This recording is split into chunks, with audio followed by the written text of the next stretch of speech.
Còn cái phần này chúng ta lau bằng cái giấy sát trùng.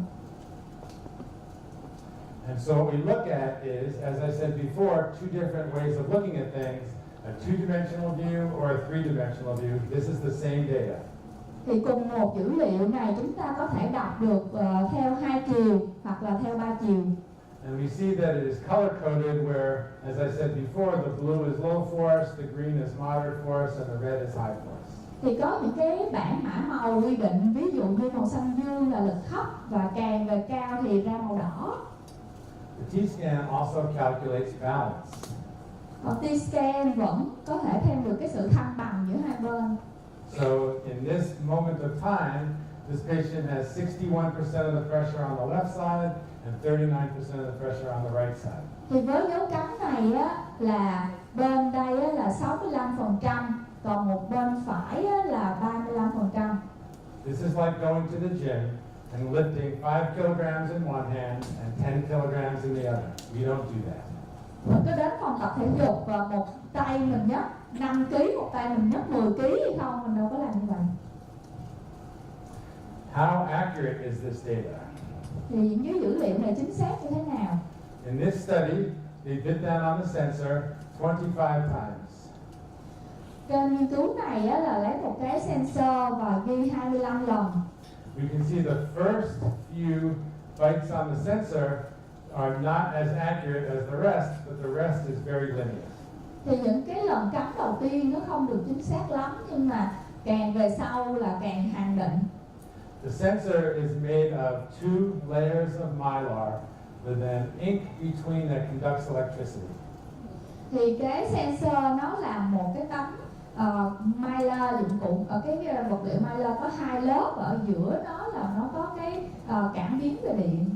And it records the data by crushing the sensor. Và nó ghi nhận dữ liệu bằng cách là chúng ta ép vào cái sensor. So the first few bites, the sensor is deforming to fit over the surface of the teeth. Thì với những cái lần cắn đầu tiên đó là cái sensor bắt đầu nó sẽ form theo cái khớp cắn của bệnh nhân. So the first few times a person bites down, we use to get the patient comfortable and to get our settings. But once we start collecting data, it's very reproducible.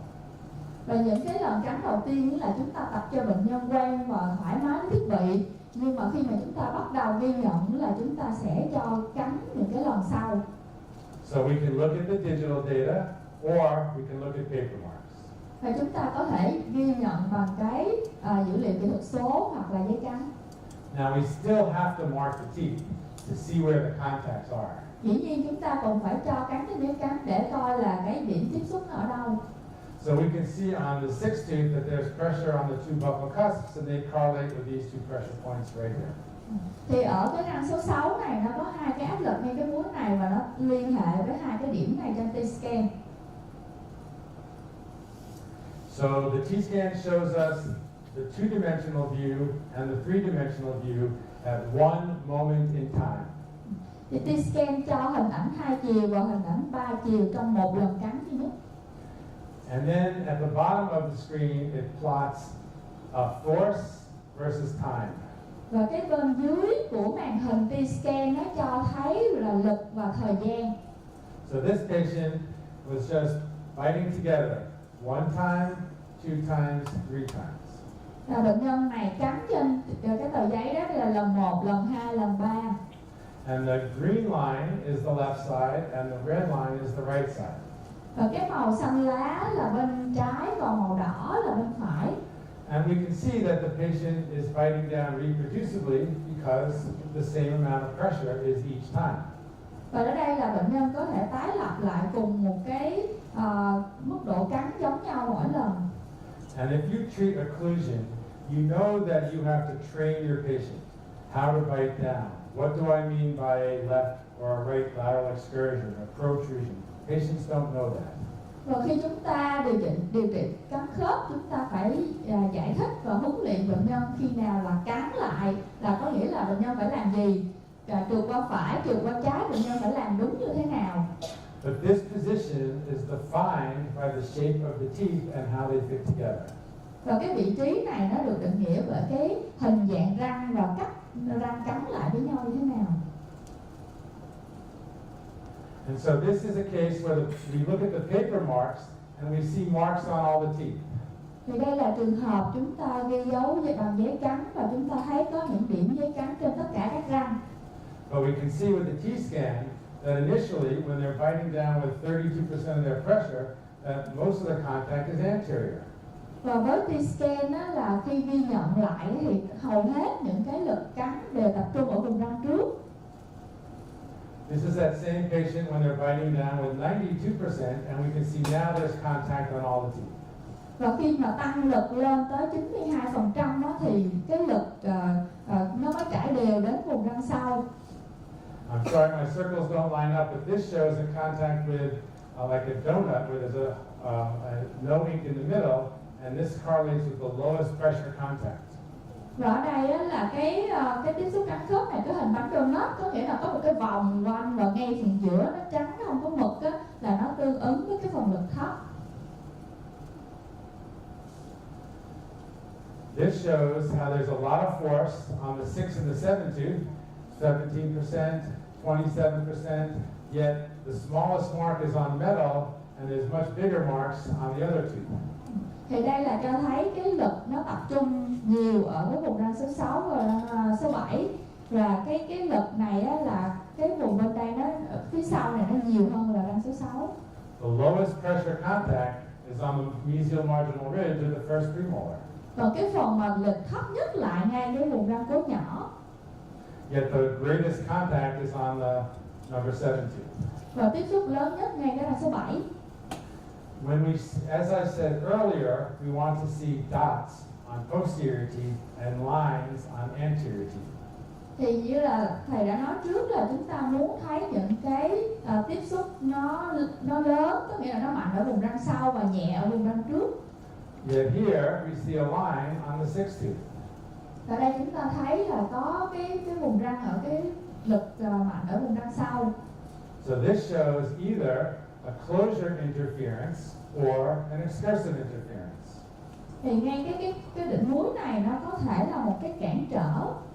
This shows that it takes time for the opposing tooth to either touch first on the mesial buccal cusp and then come to the central fossa, or an excursion start in the fossa and move to the cusp.